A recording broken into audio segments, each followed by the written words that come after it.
विद्युत आघातरे स्वामी स्त्री मृत। अनुगुल जिला बरपाल थाना अंतर्गत बुढ़ापंक ग्राम घटी एक अघटन।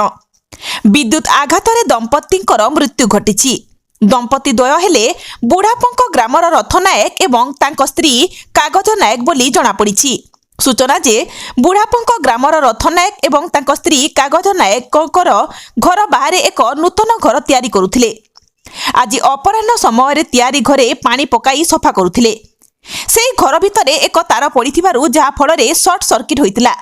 रथंकु करेन्ट मारुथुबा जानिपारी स्त्री कागज नायक उद्धार पाई आसी तांकु भी करेन्ट मारिथिला, जहा फଳରେ दुहे गुरुतर होई पड़ी जाइथिले।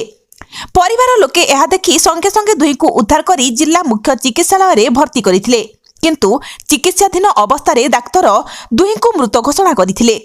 खबर पाई बरपाल पुलिस पहुंची तदंत आरंभ करने सह राति हो जाइथिबारु मृतदेह व्यवच्छेद पाई शव व्यवच्छेद गृह रे मृत शरीर को संरक्षित रखिजंती।